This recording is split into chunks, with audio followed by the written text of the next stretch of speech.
एक बड़ा मशहूर मकूला है कि बहादुर मारे जाते हैं, ज़हीन पागल हो जाते हैं और दुनिया मुतमईन बेवकूफ़ों से भरी हुई है। तो आज की इस रिपोर्ट के अंदर हम SCO CFM समिट के बारे में हम बात कर रहे हैं और ये शंघाई कोऑपरेशन ऑर्गेनाइजेशन का समिट जो है जिसके अंदर counter parts from all over the world, almost all over the world, वो उनके फॉरेन मिनिस्टर्स जो हैं वो इंडिया के अंदर सारे के सारे इकट्ठे हुए हैं मल्टीलैटरल इश्यूज़ के बारे में डिस्कशन करने के लिए। और उस डिस्कशन के अंदर डिफेंस को डिस्कस किया जाएगा, इकोनॉमिक्स को डिस्कस किया जाएगा, ट्रेड को बेहतर करने के लिए चीज़ों के बारे में बात की जाएगी। उसमें जनाब पाकिस्तान के काउंटर पार्ट जो है जो फॉरेन मिनिस्टर बिलावल भुट्टो ज़रदारी, उनको मौका मिला और वो भी गए। और पाकिस्तान की इस वक्त जो थी काफ़ी अरसे से ये एक्सपेक्टेड थी और बल्कि ड्यू थी। It was almost like 14 to 16 years कि पाकिस्तान की रिप्रेजेंटेशन इतने बड़े प्लेटफॉर्म के ऊपर अपने ही रीजन के ममालिक के बीच में नहीं थी, क्योंकि पाकिस्तान की कुछ इश्यूज़ यहाँ पे हमें पता है, पॉलिटिकल इंस्टेबिलिटीज़ चल रही हैं, इकोनॉमिक इंस्टेबिलिटीज़ चल रही हैं, वॉर ऑन टेरर चल रहा था और बहुत सारे मसले मसाइल चल रहे थे। तो पाकिस्तान अपने आप को प्रेजेंट नहीं कर पाया था। This was the perfect time to represent और इसमें बिलावल भुट्टो ज़रदारी को मौका मिला since he was the current foreign minister for Pakistan. तो बड़ा ज़बरदस्त। और जाने से पहले उसने बिलावल भुट्टो ज़रदारी ने बहुत अच्छी बात की है। जाने से पहले उसने ये बात की है, the collective security of our people is our joint responsibility. ठीक है, ये तो बड़ी अच्छी बात कर दी। लेकिन भाई वहाँ पे जाने के बाद तुम जिस वक्त वहाँ पे बैठे हुए हो तो तुम इंडिया से कश्मीर के बारे में क्यों बात कर रहे हो इंडिया के घर में ही बैठ के? ठीक है, आपको भी पता है, मुझे भी पता है कि इंडिया की दुखती रग है कश्मीर, आपकी भी दुखती रग है कश्मीर, भाई दोनों की दुखती रग है कश्मीर। लेकिन दोनों की जो दुखती रग है ये किसी चीज़ का रिजल्ट नहीं निकाल रही है। इसका बेनिफिशरी कौन है? एवरीबडी नोज कि इसका बेनिफिशरी वो है जो कि आज से 75 या 76 साल पहले वहाँ पे डिस्प्यूट डाल कर गया था। अरे वाह वाह वाह वाह, आज तक लड़ रहे हैं दोनों बेवकूफ़। मुझे कहना तो नहीं चाहिए, लेकिन जिस तरह की इन लोगों ने हरकत की है तो दोनों ने बेवकूफ़ी की है कि अगर बिलावल भुट्टो ज़रदारी वहाँ पे जाके बात कर रहा है तो आपको अपने जो होम ग्रोन इश्यूज़ हैं, होम ग्रोन थ्रेट्स हैं, आपको और बहुत सारे मसले मसाइल हैं, आप उनके बारे में बात करें, ना कि आप जाके उस मसले के बारे में बात करें जो कि इस वक्त किसी भी लिहाज से कोई प्रॉब्लम नहीं है, होनी भी नहीं चाहिए प्रॉब्लम। भाई क्यों होगी यार? इंडिया कश्मीर के अंदर बिजली है, पानी है, गैस है, सड़कें हैं, गाड़ियां चल रही हैं, सिक्योरिटी है, वो भाई इंडिया की जुरिस्डिक्शन के अंदर है, वो मैनेज कर रहे हैं उसको।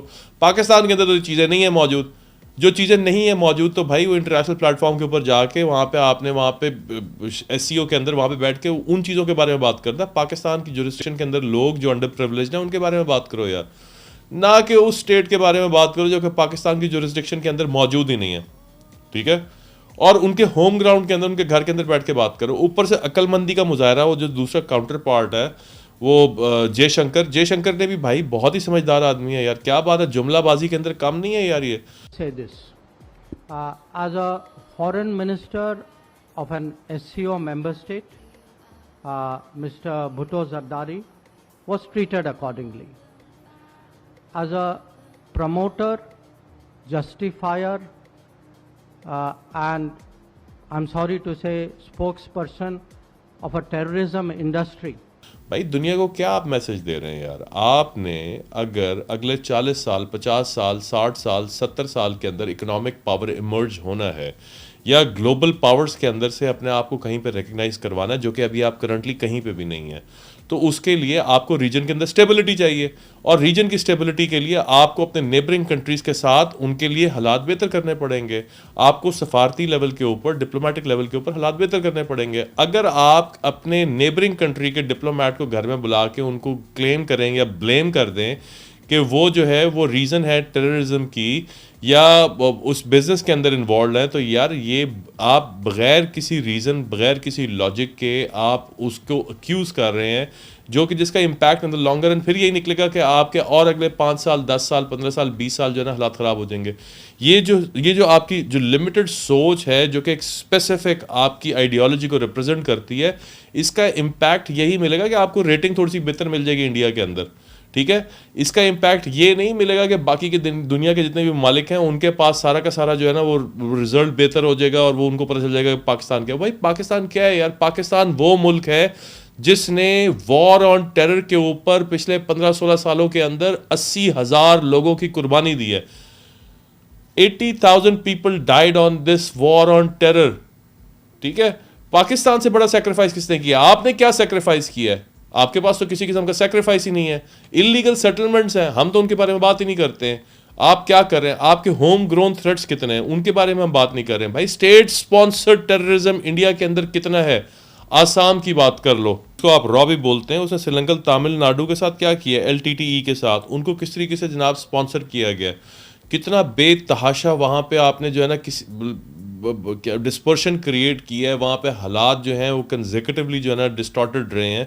हमें उनके बारे में बात करने की ज़रूरत नहीं है भाई। आप अफ़गानिस्तान के प्लेटफॉर्म के ऊपर बैठ के आप बलोच लिबरेशन आर्मी को वहाँ पे जो ना प्राइस करवा रहे हैं, हम उनके बारे में भी जानते हैं, हमें उनके बारे में बात करने की ज़रूरत नहीं है। हमें ये भी मालूम है कि गुजरात के अंदर क्या सिलसिला हुआ, वहाँ पे जो इंडिया के अंदर इस वक्त मुसलमान मौजूद हैं उनके साथ किस किस्म की सिचुएशन है, वो उसके बारे में भी जानते हैं। आसाम के अंदर बंगालियों के साथ सेक्टेरियनिज्म के ऊपर कितना मसला मसाइल चल रहा है। आप दुनिया में बैठ के हमें दर्श देंगे कि हम टेररिस्ट हैं? और यार पहले अपने गिरेबान में तो झांक लो, अपने गिरेबान में झांको, फिर उसके बाद दुनिया में अगर इंडिया ने किसी भी लिहाज से अपने आप को इकोनॉमिक फ्रंट्स के ऊपर एक पावरफुल कंट्री प्रपोज करना है तो उसके लिए उसको अपने नेबरिंग कंट्रीज़ की सपोर्ट की ज़रूरत है। और उन नेबरिंग कंट्रीज़ के अंदर से पाकिस्तान वो वाहिद मुल्क है जो कि सबसे ज़्यादा इंडिया को बेनिफिट दे सकता है, और कोई मुल्क ऐसा नहीं है। हमें भी बहुत तरीके से मालूम है और आपको भी बहुत तरीके से मालूम है कि चाइना जो है, चाइना ना पाकिस्तान का दोस्त है ना इंडिया का दोस्त है। On the China-Pakistan economic corridor, this so-called corridor. इस वक्त जो कहो कि सो कॉल्ड सी पैक, ठीक है, इकोनॉमिक कॉरिडोर फॉर पाकिस्तान, ठीक है, ये जो चाइना वाला जो आपने स्टेटमेंट दी है भाई, हमें बहुत तरीके से पता है कि वहाँ पे उसके अपनी इंटरवेंशन अपने इंटरेस्ट के लिए मौजूद है। आपके साथ इस वक्त जो SCO का समिट हो रहा है, आपके घर के अंदर हो रहा है, वो उसके अपने इंटरेस्ट के लिए मौजूद है, आपके इंटरेस्ट के लिए नहीं है।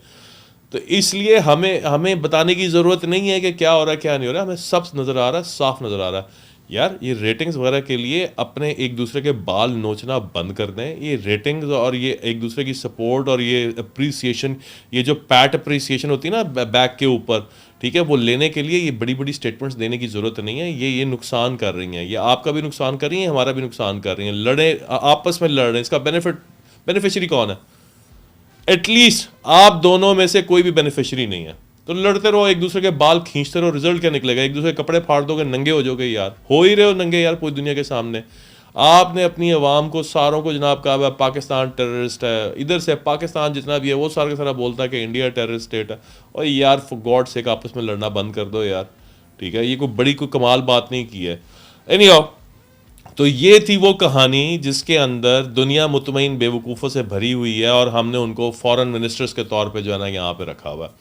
तो ये बड़ा अच्छा एक हमारे पास मौजूद थी अपॉर्चुनिटी जिसके अंदर हम बेहतर तरीके से प्रपोज कर सकते थे बहुत सारे इश्यूज़ को, लेकिन होपफुली आगे चलते हैं कुछ दिनों के अंदर, होपफुली चीज़ें बेहतर होंगी। आज के लिए इतना ही, मिलते हैं नेक्स्ट वीडियो के अंदर, बाय।